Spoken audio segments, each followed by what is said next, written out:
এগিয়ে যাচ্ছে। আসলে এই কারফিউ ভেঙে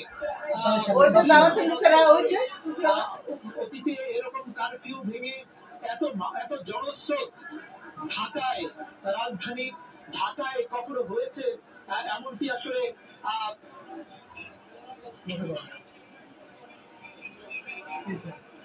আপনারা নিশ্চয়ই জানেন। ছাত্রদের এই মার্চ টু ঢাকা কর্মসূচি এটি 6 তারিখে 6 আগস্টে ছিল, সেটি একদিন আগে এগিয়ে আনা হয়েছে, অর্থাৎ আজকে হচ্ছে।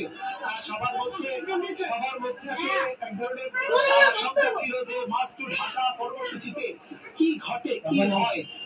সবশেষ সকাল থেকেও আমরা রাজধানী ঢাকায় ঘুরেছিলাম যখন, আমরা কিন্তু অনেকটা শূন্য রাজপথ দেখেছিলাম। হঠাৎ করে একটার দিকে কিন্তু এই টঙ্গী থেকে শুরু করে উত্তরা হয়ে এয়ারপোর্ট অতিক্রম করে এই জনস্রোত চলে এসেছে ঢাকায়। ইতিমধ্যেই হয়তো সেটি ফার্মগেট পর্যন্ত পৌঁছে গেছে। আমরা এর পেছন সাইড অর্থাৎ মিছিলের পশ্চাৎ ভাগ কোথায় আছে, কত দূরে আছে, সেটি কিন্তু আমাদের পক্ষে এই মুহূর্তে বলা সম্ভব নয়। এই মিছিলে অংশগ্রহণ হয়েছে সেটিও কিন্তু অনুমান করা সম্ভব নয়। এত বড় মিছিল রাজধানী বাসী নয়, শুধু বাংলাদেশের মানুষ কখনো দেখেছি কিনা আমি আসলে সন্দেহাতীত। আমরা জি শাহবাগ আপনারা নিশ্চয়ই দেখতে পাচ্ছেন। আমরা এখন মিছিলের অগ্রভাগ ক্যামেরা পার্সন মোহাম্মদ সেলিম সে চেষ্টা করছে দেখানোর, ক্যামেরার চোখে যতদূর যায় শুধু মানুষ আর মানুষ।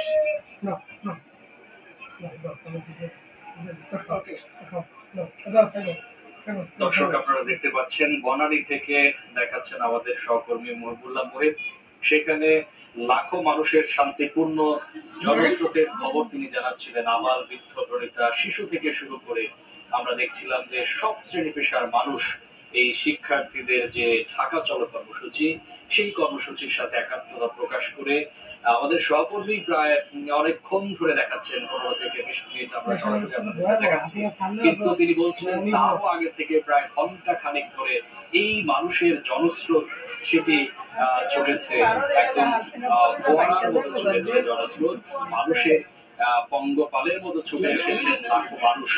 আমরা সেটি দেখানোর চেষ্টা করছি। মিছিলের অগ্রভাগ আমরা এখন পর্যন্ত আপনাদেরকে দেখাতে পারিনি, আমরা শেষ ভাগও এখন পর্যন্ত দেখাতে পারিনি, কারণ এই মিছিল চলছে প্রায় জনস্রোত এবং সবার মধ্যে যে একটা উচ্ছ্বাস সেটি আমরা দেখতে পাচ্ছি। দেশ ধ্বংস করে এলাইছে, নিজের আটা খাইতারা দিকে সহিংসতা কিন্তু আমরা সেখানে দেখতে পাচ্ছি না। আমরা জানি ব্যবসার কি অবস্থা, বেলা 12টা বাজে। এই মানুষের পদযাত্রা, মানুষের এই সারি কোথায় গিয়ে ঠেকেছে সেটি আমরা এখনো ঠাহর করতে পারিনি। তবে মহিবুল্লাহ মহিব যেটি বলছিলেন, ইন্ডিয়ার মধ্যে বাংলাদেশের মাঝখান থেকে ইন্ডিয়ার ট্রেন নিচে ঢুকাই দিচ্ছে, কত বড় সাহস! ইন্ডিয়ার সব দিয়া দিচ্ছে।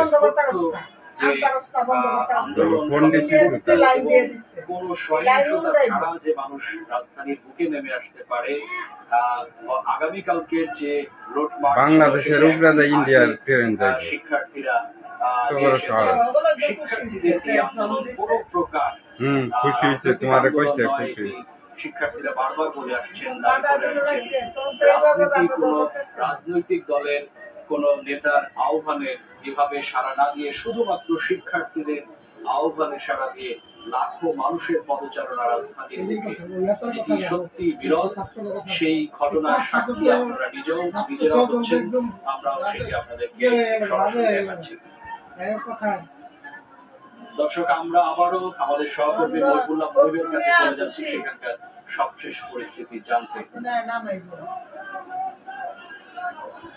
আপনারা নিশ্চয়ই দেখতে পাচ্ছেন, আমি ইতিমধ্যে মহিবুল্লাহ মহিব বাংলাদেশের সিনিয়র রিপোর্টার জানাচ্ছিলাম বনানী এলাকার আজকের কারফিউ ভেঙে জনতার মিছিলের তথ্য।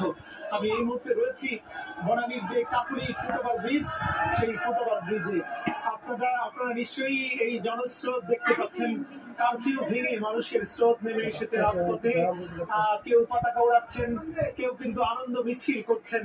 তবে এটির চূড়ান্ত আসলে ফলাফল না আসা পর্যন্ত এই রাজপথে থাকার কিন্তু যে ঘোষণা, সেটি কিন্তু শিক্ষার্থীদের একটু সেই জায়গা থেকে নড়াতে পারেনি।